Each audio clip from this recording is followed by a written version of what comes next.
من فضلكم نظام نتيجة عن نتيجة إن شاء مركن أو سي رسمي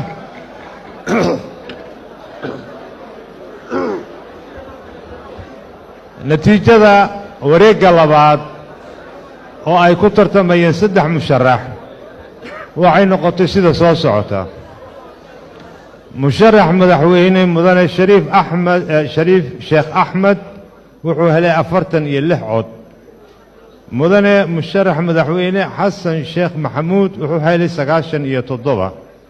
mudane maxamed cabdilaahi farmaajo wuxuu helay 184 saadaraaded waxaan u gudbaynaa wareegga saddexaad meeshiina fadhiya waxaa markaa ku tartami doona 2 musharax sida dastuurka uu qabo mudane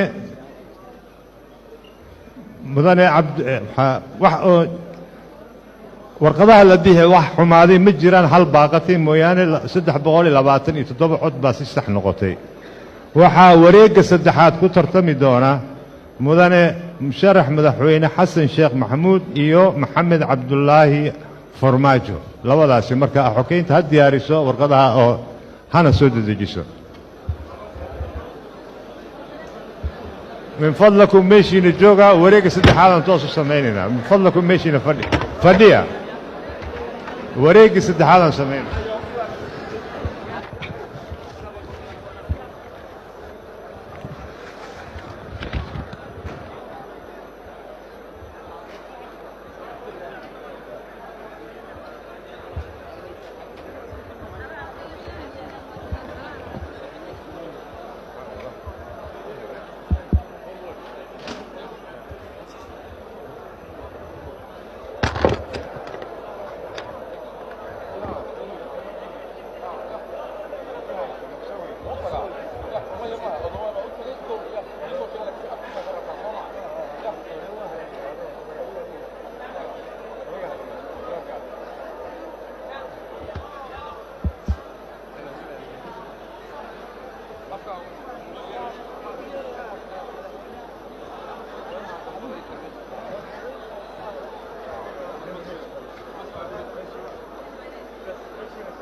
نظام مدني النظام هنودم بيش شكلنا ولا الرالي هذا زكريا حلوان نقرأ هذا فريستة ميشينا من فضلكم فريستة بلا سيدا دتك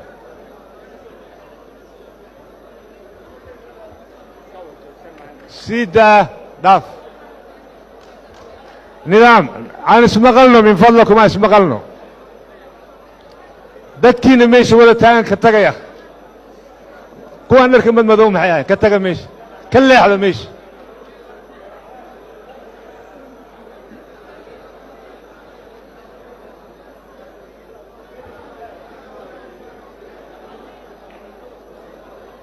مدني الرالي هذا عن اسمقلنا waxaa mahadsan jenaraal waad mahadsantahay waxaan u yeerayaa inuu kelmad noo jeediyo madaxweynaha jamhuuriyadda Soomaaliya mudane xasan sheekh maxamuud falyatafadal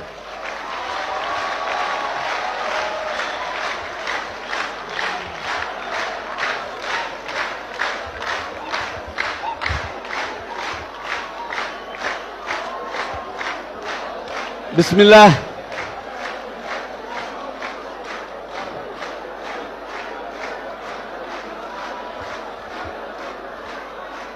بسم الله الحمد لله والصلاة والسلام على رسول الله السلام عليكم ورحمة الله وبركاته ضمان xildhibaanada baarlamaanka federaalka ee Soomaaliya beesha caalamka ee joogta meesha safaaradaha diblomaasiyiinta shacabka Soomaaliyeed ee na daawanayo ee telefishinada shaashadaha hortooda fadhiyo dhammaan waxaan leeyahay maanta waa maalin weyn oo taariikhi ah waxaan leeyahay dhammaan dadka soomaaliyeed meel kastoo ay joogaan hambalyo waddo dheer oo maxaanku idhahdaa dimuqraadiyadda xaggeeda loo qaaday oo si fiican u socotay ayaa maanta halkan ku soo gebagabowday howl aad iyo aad u fiican ayaa dadka soomaaliyeed soo qabteen waddadii dimuqraadiyadda ayaanan soo qaadnay meeshii aan rabnay inayna geyso oo ah dalkan taladiisa in si dimuqraadi ah laysku weydaarsado ayayna soo gaarsiisay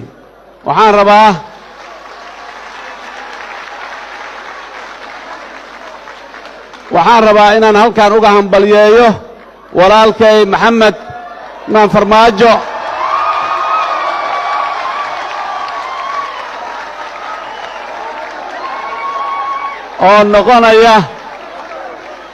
oo noqonaya madaxweynaha jamhuuriyadda federaalka ee soomaaliya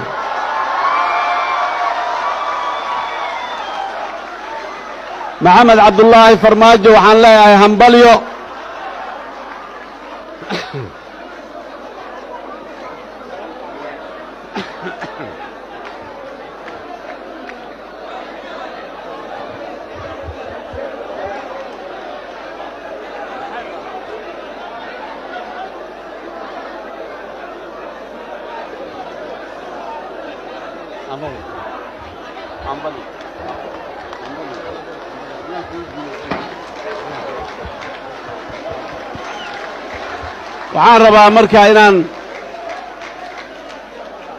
waxaan rabaa walaalkay farmaajo inaan dhaho hambalyo xilka allaha kugu guuleeyo dadka soomaaliyeed meel kastoo ay joogaan waxaan leeyahay la garab istaago madaxweynaha cusub dalkuna horaha u socdo dimuqraadiyadduna horaha u socoto soomaaliya ha noolaato soomaaliya ha noolaato soomaaliya ha noolaato dimuqraadiyadda iyo dawladnimada soomaaliya ha dhaqan gasho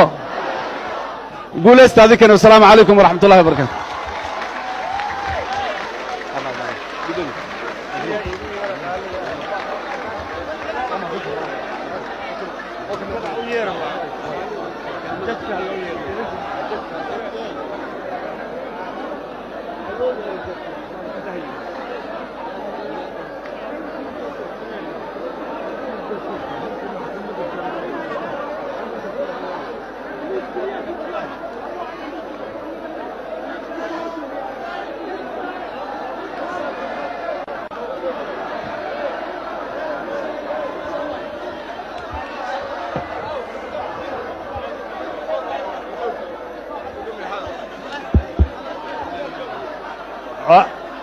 رالي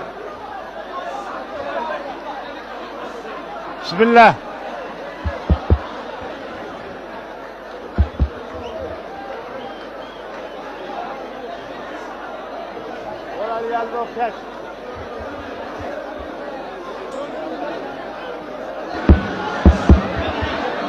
walaalyaal barnaamijka ma dhammaanin buuqa naga daaya dhaartii baa dhiman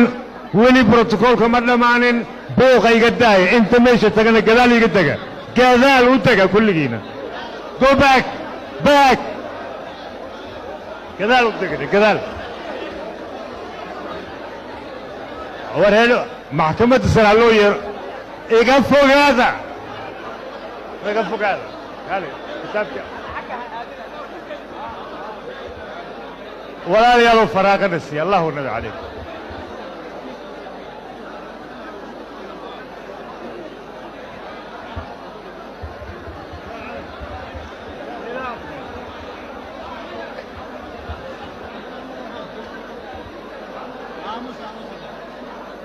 بسم الله الرحمن الرحيم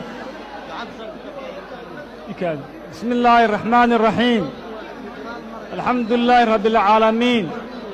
ثم الصلاة والسلام سرمدا على النبي خير من قد وحدا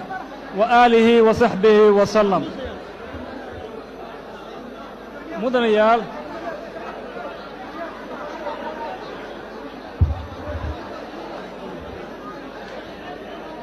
dhaartani waa dhaar dastuuriya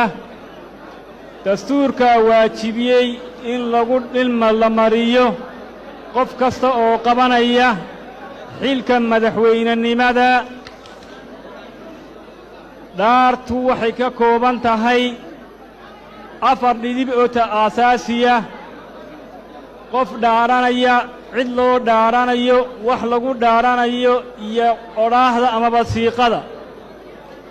waxaa dhaaranaya maxamed cabdulaahi farmaajo oo ah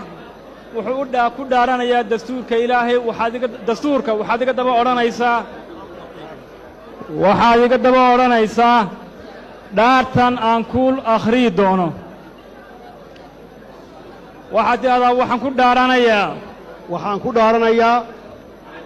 magaca ilaahay inaan xilkayga u gudanayo si daacad ah oo danta dadka iyo diinta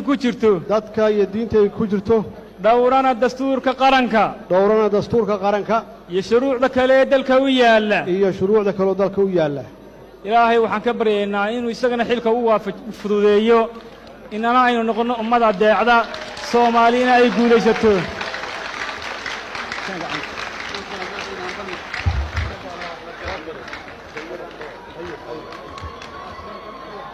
بسم الله الحمد لله dadka Soomaaliyeed dhamaan mar kale waxaan rabaa inaan ku celiyo baarlamaanka federaalka Soomaaliya iyo dadweynaha Soomaaliyeed ee dalka Soomaaliya ku nool guud ahaan maamul goboleedyada dalka ka jira iyo qurba joogta iyo dhammaan codsiga ugu dambeeya ee halkan aan galabtay caawa uga jeedinay waxay tahay in si dhab ah oo aad iyo aad u xoog badan oo hagar la'aan ah in loola shaqeeyo madaxweynaha cusub si uu waajibkiisa u guto dalkeennuna uu hore ugu sii socdo haddii aan la yidhaah mar kale maxamed cabdulaahi farmaajo madaxweynaha cusub waxaan leeyahay hambalyo dadka Soomaaliyeedna waxaan leeyahay hambalyo aad iyo aad u mahadsantihiin wasalaamu calaykum waraxmatullaahi wabarakaatu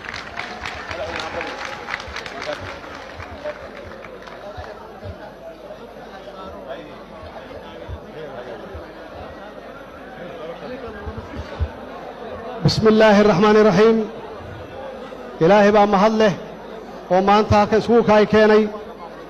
وحان أمهد علنا يا حلي بانا الشرفت له وإسبدل دونك كوا عدكودي إسيين كوا عدكودي إسيين ما أنت حلي بانا فدرالك الصوماليات وحي كترجمين رابطان كشعب الصوماليات guushaan waxaa leh dadweynaha Soomaaliyeed meel kasta ay adduunka ka joogaan waa bilawgii guushaan waa bilawgii midnimada Soomaaliyeed waa bilawgii ammaanka iyo raadinta amniga dalka Soomaaliyeed waa bilawgii dimuqraadiyadda Soomaaliyeed waa bilawgii la dagaalanka musuqmaasuqa waxaan ballan halkan idinka qaadayaa waxa la yiraahdo core value ama aasaas inaan ammaanada dalkaanu leeyahay aan u xafido inaan cadaaladda ka shaqeeyo iyo inaan dadka saboolka ama daryeelka aan gacan siino aan caawinno insha Allah waxaan rajaynayaa maalmaha soo socda inaan dalka u jeediyo khudbad inta taas laga gaarayo waa mahadsantihiin Soomaali ha noolaato Soomaali ha midowdo waa mahadsantihiin walaalayaal